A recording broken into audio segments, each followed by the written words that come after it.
So, in your view, should all borders be wide open? Yes, they should. Idea.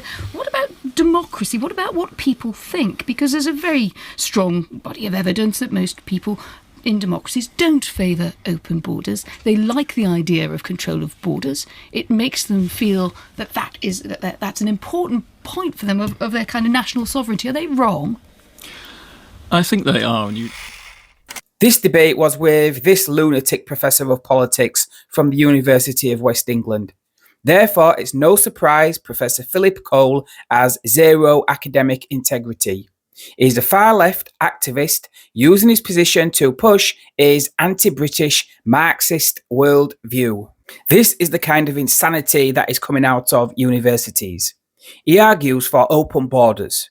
No group of people has any exclusive rights to a piece of land, he says. His opponent then poses this question.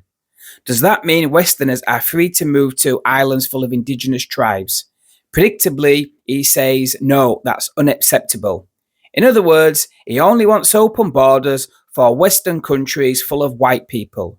The fact is, this guy hates Britain and Western nations because he thinks they are responsible for capitalism, which is the cause of all the ills in the world, and that, in his warped mind, justifies destroying those nations. Their culture, history, traditions, everything. It should all be destroyed, and he knows a great way of doing that is to open the borders to mass immigration and replace the native population. In his eyes, it's no more than what they deserve for the sins of colonialism. Thankfully, his opponents do a great job of destroying his ridiculous arguments. Take a listen to this. I just probe this incredibly kind of pure position that you have about open borders with a bit of kind of reductio ad absurdum. The Sentinelese tribe of the Andaman Islands, they're one of the most remote tribes in the world, and the international community recognises that we should leave them alone because they respond very badly to outsiders. Would you be completely laid back if 1,020-something Westerners decided to land on the Andaman Islands tomorrow because they just fancied, getting away from things? No, I wouldn't. Why not? But I don't think you can judge the ethics of migration on extreme cases. It's not the same kind of case we're facing. But why does that tribe have rights over that island rather than the Westerners who might want to come in and use it? Because you're not really accepting the idea that being in a place gives you any more right than not being in that place. I don't accept that, but I do accept that in some cases where ways of life are under threat, where, if you like, the nation, if that's a nation, is under threat, then these are exceptional circumstances. But I don't think you can base the rules of migration around those very extreme cases. So the rules about migration to the UK are not like that. That's exceptional. But some communities in London, for example, have over the last few decades experienced massive changes in their makeup, and the people who live in those communities would say their community was one thing, and then without anybody really asking them or involving them, those communities were completely transformed. Isn't that on a continuum? I don't think it is. I don't think you've seen forms of life being destroyed in some extreme form. I think if you're talking about national cultures do change over time. They always have. Cities have always experienced change in their makeup and the cultural makeup, and that's normally a good thing. And one thing about London is that it's one of the great cities because it has this movement of people through it. It's added to it enormously. Do you treat strangers in the same way as you treat members of your family in relation to generosity and engagement with them? When it comes to moral obligations, I recognise my moral obligations are to humanity. So you don't feel any greater sense of compassion towards your own family than you do to a complete stranger. So if I was to ask you to give me enormous amounts of help now, you feel no differently than if your brother or your sister or your children did?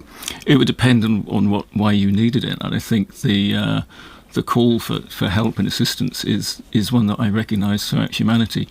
I may have particular attachments to a member of my family and I may prioritise them, but I don't think I can prioritise them on moral grounds. Doesn't morality have to reflect who we are as human beings? And who we are as human beings is that we do naturally give preference to our family than to strangers.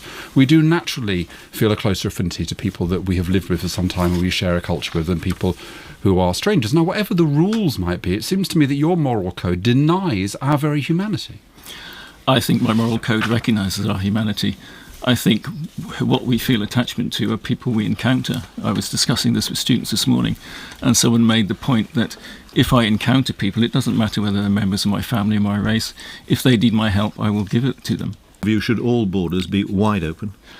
Yes, they should. That's my view. 2 reasons, I think. One, because we recognise at the national level that freedom of movement is essential.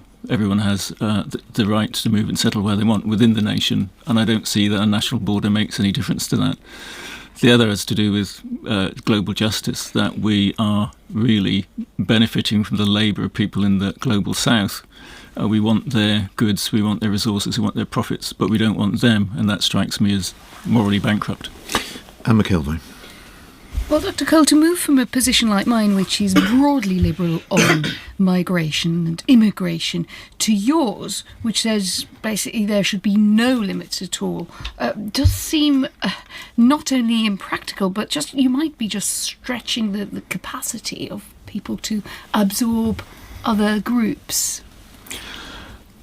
That may be right, but if we look at the way people do migrate, most people want to stay at home. They migrate for specific reasons. So there's no reason to suppose that having an open border situation would actually dramatically increase the number of people on the move. People move. Well, yes, but if you had, one would have to assume that it would be a pull effect among many and might do so. But I just wonder why you pin your sort of moral position, because this is, after all, the moral maze, yes, to the question of open borders, where I would stop short of a fully open border, because I think for it to be moral, it has to be enforceable. And if it isn't, and there doesn't seem much evidence for you in the world that it is, then you're in a sort of rather strange ethical no man's land.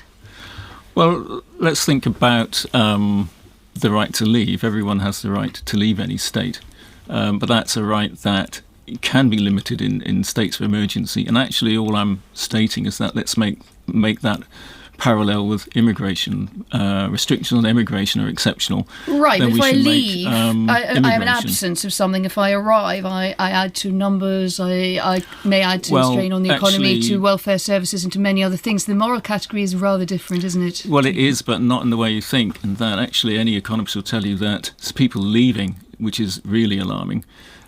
People arriving is generally an economic benefit. We know that the evidence is that migrants are net contributors to welfare systems. We can argue about whether the numbers leaving and the numbers coming in, whether it's as simple as just adding them up. But what I do want to sort of get to with you, if I could, is this idea, what about democracy? What about what people think? Because there's a very strong body of evidence that most people in democracies don't favour open borders. They like the idea of control of borders. It makes them feel that that's an important point for them of their kind of national sovereignty. Are they wrong? I think they are, and we need to think about why people think that.